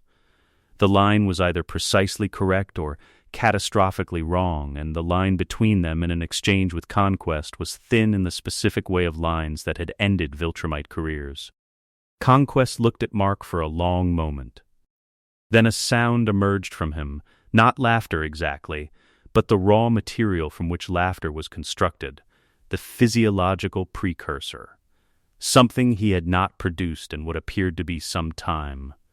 He said nothing further. He began walking toward the complex's interior, which was itself a form of communication. The inspection had started. And it proceeded on his timeline. He was thorough. He moved through the administrative structures with the efficiency of someone who had inspected conquered worlds before and understood what the relevant data looked like and where it lived. Population compliance metrics, resource allocation frameworks, the operational architecture of the oversight systems Nolan had built over the past weeks. He asked precise questions and received precise answers, and his face registered the answers with the neutrality of a system processing input rather than a person forming opinions. His approvals came as observations rather than endorsements. The population compliance was high, which he noted. The resistance was fragmented, and the word he used was demoralized, which was more specific than defeated, and which indicated that he understood the difference. The planet's productive infrastructure was intact, which he examined at length. Because a destroyed infrastructure was a failed subjugation in Viltrumite terms, you did not conquer a world in order to inherit rubble. The yield projections, he said to Nolan, reviewing the administrative data. These are your estimates? Conservative estimates, Nolan said. The planet's productive capacity at current population and technology levels supports the Empire's requirements with surplus. Confirmed surplus, Conquest said, which was not agreement and not disagreement, but the designation of a data point that required further verification. He stopped at the operational security section. He read through the resistance assessment with more attention than he had given anything else. When he finished, he said, "The human who ran their defensive organization." Cecil Stedman, Nolan said. "Still at large." "That bothers me," Conquest said. Mark said, "Stedman alive is more useful than Stedman buried. He knows where every failsafe on this planet is located. He has institutional knowledge of the Resistance's full infrastructure that we have not yet been able to extract from other sources. He will make a move eventually, and when he does, we'll have him, along with everything he knows." Conquest regarded Mark with the measuring look he had used since the plaza. "You're patient for a young one." "I have time," Mark said. "I know what I am now." Conquest made no response to this. He moved on. The inspection concluded at 4:17 in the afternoon. Conquest had not eaten, had not rested, had not deviated from the assessment process for any personal reason. He stood in the main chamber and reviewed his conclusions with the same standing stillness he had occupied the plaza with at the start. The conclusions were not delivered as a formal report. They were delivered as Conquest delivered everything, as opinions backed by the credibility of someone who could enforce them. "The subjugation is competent," he said. "The population management is appropriate for this stage. The infrastructure preservation demonstrates strategic thinking that the Empire will find productive." He paused. "The open resistance file is a problem I do not accept the explanation for. Stedman should be located."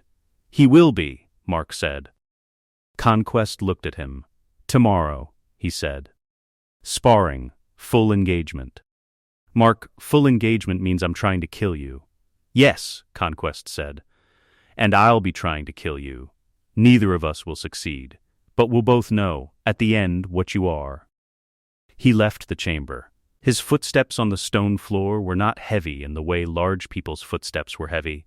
They were precise, placed with the specific care of someone who was always aware of the structural integrity of what they stood on. Nolan found Mark in the courtyard afterward.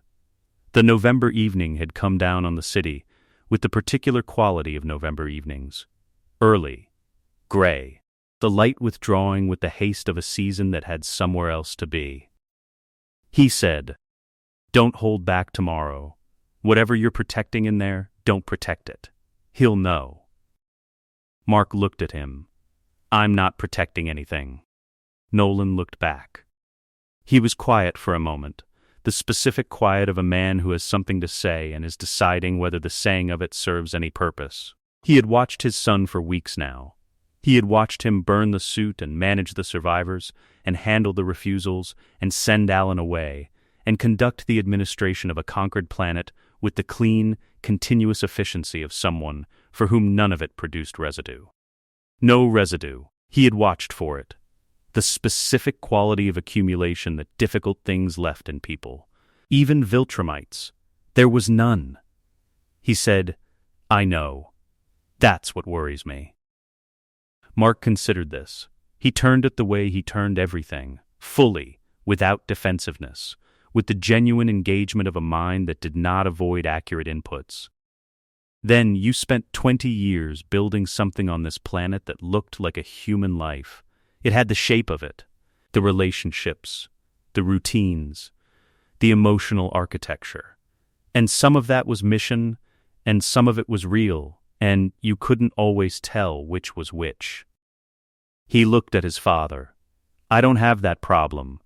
I know which is which." Nolan said nothing for a moment.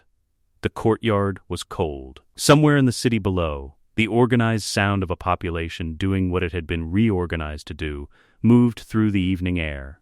Not chaos, not silence, but the directed rhythm of compelled industry. "Is that better?" Nolan said. "Knowing which is which."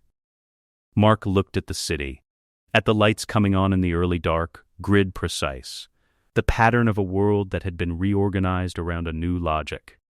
"It's honest," he said. Nolan looked at his son's profile against the evening sky, the young face, the ancient clarity behind it, and he felt, moving through him, the thing he had been unable to name since Chicago. He had it now. It was the specific feeling of a man who has gotten what he asked for and discovered that what he asked for was not what he wanted, and that the distinction had been available to him all along, and that he had not looked at it, because looking at it would have required him to ask what, exactly, it was that he wanted instead. He didn't have an answer to that. He had 2,000 years of experience, and he did not have an answer. He went inside. Mark remained in the courtyard. The city below continued its reorganized rhythm. The November dark came the rest of the way down. Morning came to the complex, the way it came to every administrative building that had been repurposed from one kind of governance to another, indifferently. Through whatever windows the architecture provided, indifferent to the change in who occupied the rooms it was illuminating. Mark was in the courtyard before dawn. He had been there for an hour. He was not warming up in any conventional sense, not stretching, not shadowboxing, not running the physical preparation that human athletes applied to their bodies before significant exertion. He was standing still. This was how he prepared for things now. He went quiet. And in the quiet he ran the relevant calculations, and when the calculations were complete, he was done preparing. Nolan came to him at 6:40. He stood beside his son for a moment without speaking. The courtyard held the cold of the night that was just concluding, stone and open sky, and the particular pre-dawn chill that belonged to no season specifically, but to the transition between dark and light. He had something he wanted to say, and he was locating it. "Whatever happens," he said, "and you'll be fine. I want you to know that I didn't think this would happen. Any of it. Mark, you didn't think I'd join you. No, were you glad? When I did?" Nolan was quiet for a long time. The sky at the eastern edge of the complex was doing what skies did at this hour, suggesting possibility without committing to it. He had been asked harder questions by fewer people who deserved honest answers. "For about 30 seconds, he said. Mark looked at him. "And now?" "I'm proud of you," Nolan said. He said it the way he meant it, fully, without the performance of pride that parents sometimes substituted for the actual thing. "I'm also afraid of you. That's the most Viltrumite feeling I've had in decades." Mark, for the first time since the mountainside, showed something close to warmth. not the warmth that had characterized his 17 years of human living. That warmth was specific in its texture, produced by genuine human affection. This was different. This was the warmth of recognition between organisms that shared a fundamental nature, the specific pleasure of being correctly seen. "That's honest," he said, and meant it as a compliment. Nolan received it as one. They went to altitude. Not orbital, the exosphere's lower boundary, high enough that the atmosphere below was visible as a layer rather than a medium, thin enough that the air was insufficient for sustained human respiration, high enough to fight without the constraint of ground-level consequence. Conquest was already there. He had ascended without announcement. He was at position when they arrived, which meant he had been at position before they ascended, which meant he had been waiting rather than arriving, which was itself information about how he approached things. He preferred to be the fixed point that others oriented around rather than the variable that arrived into a situation already established. He looked at Mark. He did not look at Nolan. "No training," he said to Mark. It was not a question. "No," Mark said. "You fought the Gita's assets. The creature, the unkillable one. Yes, and the coalition officer. Yes, Conquest absorbed this. None of those were comparable opponents," he said. "You know that." "Yes," Mark said. Conquest did not announce the beginning. He attacked immediately, which was the test, the check for hesitation, for the flinch, for the microsecond of psychological preparation that indicated someone was not ready but was performing readiness. His first strike came at Mark's head from the right lateral angle with the committed force of a Viltrumite, who had been delivering strikes for thousands of years, and had refined them past the point where refinement was a conscious process. The cybernetic arm moved with no more hesitation than the organic one, bronze and silver catching the thin light. Mark wasn't there. He had read the angle in Conquest's shoulder rotation 0.3 of a second before the strike initiated. The specific biomechanical telegraph of a movement that had been made so many times it had become automatic, and automatic movements were more predictable than deliberate ones, because deliberate movements could be revised. He moved left and slightly back, and the strike passed through where his head had been, and Conquest's momentum carried through clean. Conquest noted this. His face showed the notation without showing anything else. The first stage was Conquest's. This was the correct outcome. He was thousands of years of refinement applied to Viltrumite biology, and his strikes, when they landed with the full weight of that refinement. Mark took a hit to the left shoulder that drove him 40 meters before his flight corrected the vector. He took a combination to the body that produced real structural complaint from his ribs, not broken, but the specific compressed sensation of bones that had been significantly addressed. He took these, and he answered each of them, and the answers were good, but they were not yet better. Conquest did not press the advantage as maximally as he could have. This was not mercy. This was information gathering. He was reading Mark's responses, identifying the patterns, building the model that would tell him what he was actually assessing. The second stage, Mark began targeting damage history. He had read Conquest's body in the first stage the way he read everything, as a system with inputs and outputs and the specific evidence of its own history. The pattern of Conquest's movement told stories, the slight favoring of the left side during lateral deceleration, the compensations that decades of carrying a cybernetic arm had built into his shoulder and spine, structural rather than conscious. The way his right side generated power on a slightly narrower arc, the mechanical joint limiting the full extension the organic arm would have allowed. Mark began applying pressure to these points, not targeting them aggressively, not revealing that he had identified them, but shifting his positioning in exchanges to weight them. Gradually accumulating, Conquest noticed around the fourth exchange. His expression changed in the way of a man encountering something that requires revision of his current model. He said nothing. He continued. The third stage. Mark stopped managing the fight and started ending it. The narrator describes this as a quality change rather than a quantity one. The same speed, the same physical capacity, but the orientation behind it shifted from engage to resolve. He was no longer reading the fight as an ongoing situation. He was reading it as a problem with a solution that he was now implementing. He absorbed a hold that Conquest applied, both arms. The cybernetic one closing with a hydraulic precision the organic one couldn't match. The specific configuration of a restraint that had finished Viltrumite warriors with decades more experience than Mark had days of powered living. He let the hold establish fully. He felt its geometry. And then he went through it rather than against it. He accepted the force of the hold. Moved into it rather than away. Found inside the architecture of Conquest's grip the specific angle where the grip's own pressure became the mechanism of its failure, and applied force there. Conquest's hands opened. Mark was free. In the same motion, without pause, he was behind Conquest's center of mass and applying force in the direction that Conquest was already committed to from the failed hold's follow-through. Conquest went down.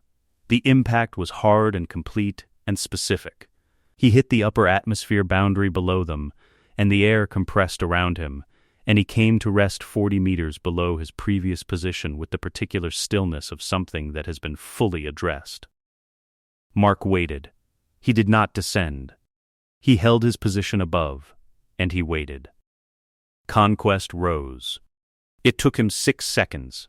He came back up to Mark's altitude under his own power, and he was bleeding from a fresh split along the old scar above his ruined eye, and he looked at Mark with his one working eye, and the look was not anger, and was not defeat, and was not any of the subordinate registers of those things.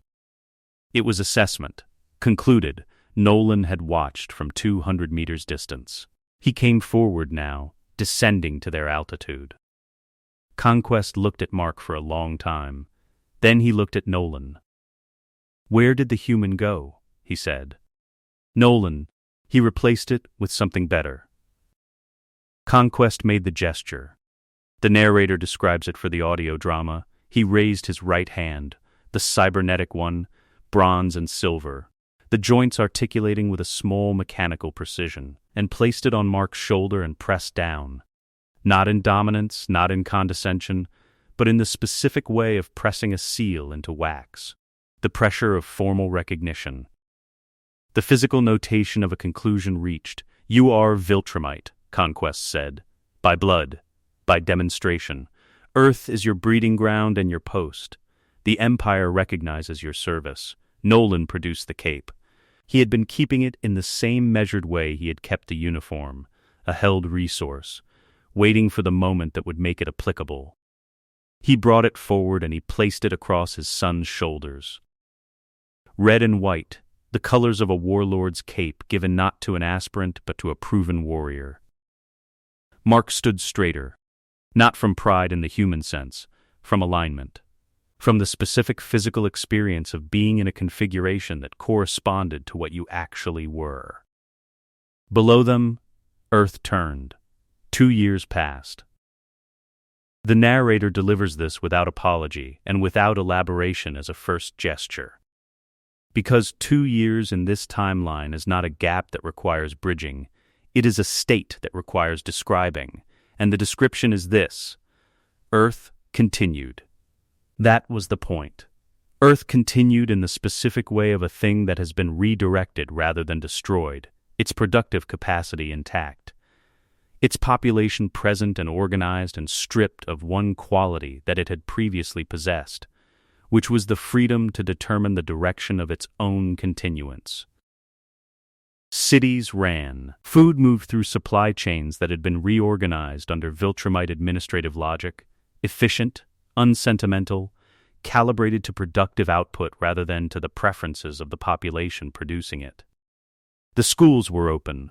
The hospitals were open. People went to work and came home and raised children who would be raised inside this framework as the only framework they had ever known, which was the most permanent thing that had happened in these 2 years. The generation that would not remember anything else had begun. Human governance existed in modified form, which meant it existed as the institutional expression of decisions made elsewhere. The representatives met, and the parliaments convened, and the administrative bodies produced their documents, and all of it operated within parameters established by Nolan's oversight framework, which operated within parameters established by Mark. The layers of it were legible to anyone who chose to look clearly, and most people had made the pragmatic choice that looking clearly was not worth the cost of the seeing. The population had largely stopped resisting, not because they had been persuaded, because the math was the same math that had resolved on a mountainside 2 years ago, and the math applied to populations the same way it applied to individuals. Eventually, the weight of it was undeniable. The coalition had not come. Alan the alien, recovered from his injuries, had returned to coalition space carrying the message Mark had given him, and had spent 22 months organizing the strategic response to a situation that the coalition's institutional history had not provided frameworks for. A Viltrumite hybrid who had chosen the Empire voluntarily, fortifying a formerly promising planet. Young enough to be doing this for centuries. The response they were building was long-term and careful, and would, eventually, constitute a genuine strategic development. Eventually was not now. Now was this. Cecil Stedman had been working for 22 of these 24 months on the device. Eve knew. She had been with him through the construction of it and the testing of its components in isolation and the final assembly of the whole, and she understood its physics as well as anyone who was not Cecil understood anything Cecil built. She had contributed to it, the matter manipulation that allowed certain components to be assembled with a precision that conventional tooling could not achieve. The device was a targeted emitter, calibrated to the specific biological mechanism that all Viltrumites used for flight. The inner ear system, the gyroscopic orientation that converted biological intention into controlled movement through space. At sufficient output, and within sufficient range, the emitter would not harm it, it would disrupt it. Grounded Viltrumites were still Viltrumites. But grounded Viltrumites were Viltrumites that sufficiently organized. Sufficiently armed conventional force had a theoretical engagement window against. Cecil had 600 soldiers. He had Eve, Black Samson, Bulletproof, and 2 others. He had 1 shot. He told Eve it was not going to work. He had been honest about this since before they built it. She had helped build it anyway. The device activated at dawn. The emitter's effective radius was 3 kilometers from the fixed position in the hills above the complex. Within that radius, Nolan, in the inner compound, present at the administrative desk where he spent the hours that felt most like the life he had lived before, the hours of documentation and management, and the particular quiet of a man who was governing a planet at a remove from his own emotional history, felt the disruption arrive without understanding its source. His flight instinct engaged and produced nothing useful. He was on the ground. Eve led the assault through the outer perimeter. For 4 minutes, something extraordinary happened. It worked. Not completely, not without cost. But the emitter held, and the perimeter breach was real, and the conventional soldiers, moving with the training and the coordination that Cecil had spent 22 months developing, were inside the outer wall. Black Samson held a secondary position with the specific tenacity of someone who understood he was not going to survive, but who had decided that surviving was not the metric he was measuring.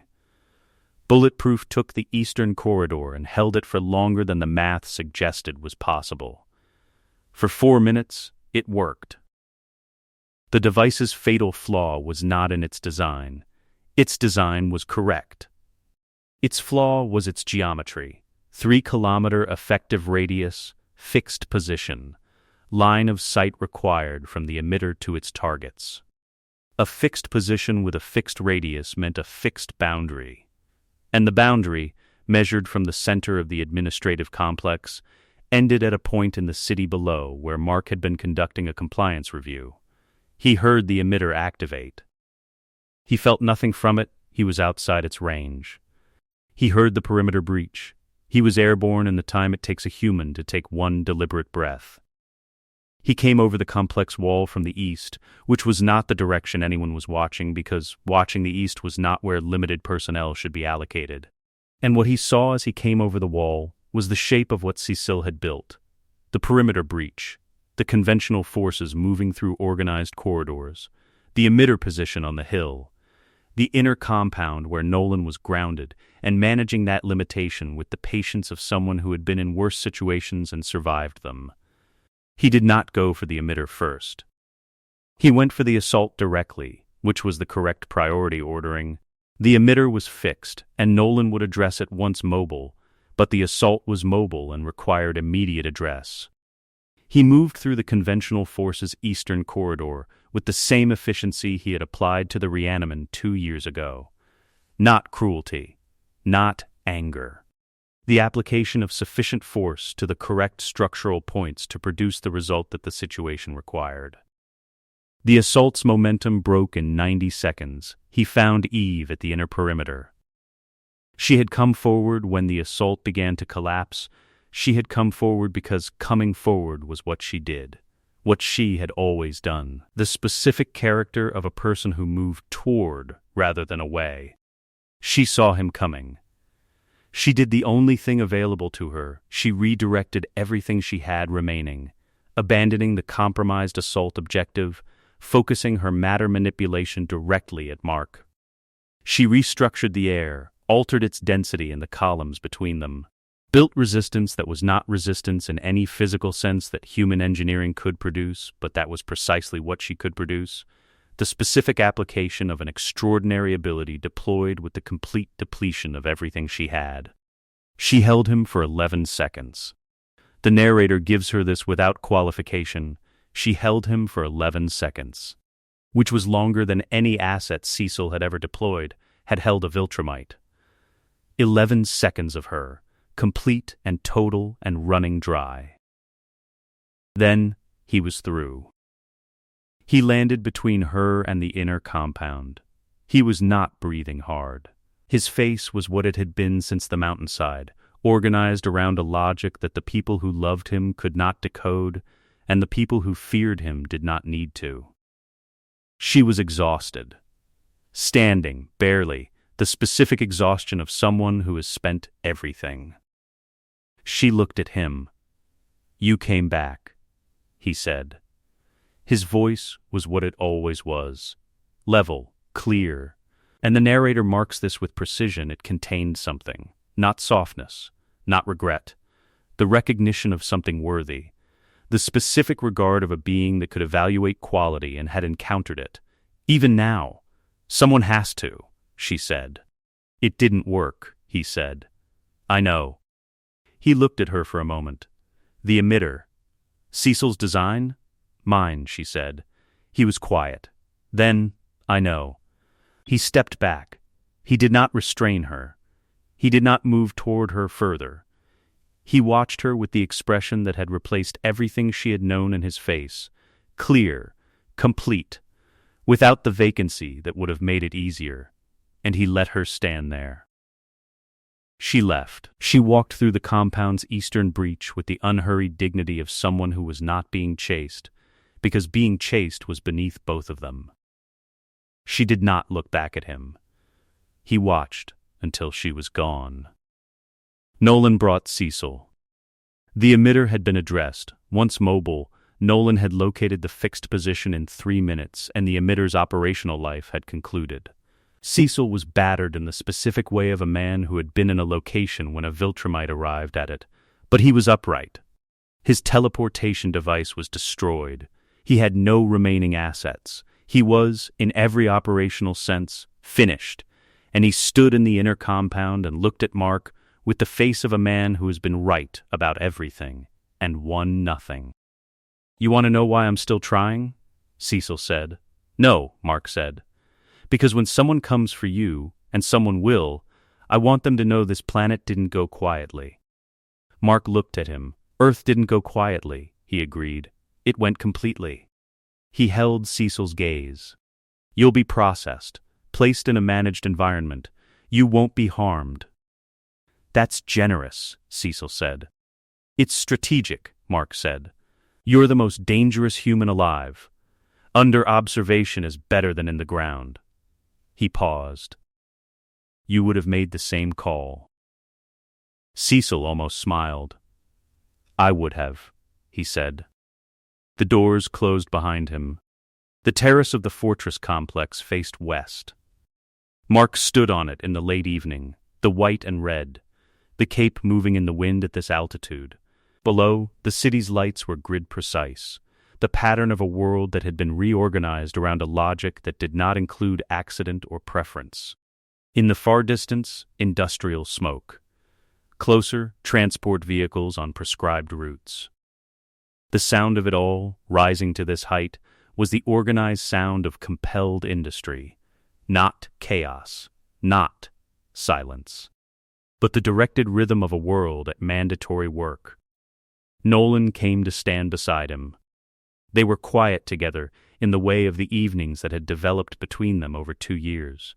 The specific quiet of two beings who had said the things that needed saying and had arrived at the remainder. What do you think about? Nolan said. The next year, Mark said, the yield reports from the eastern sectors, the coalition's estimated response timeline.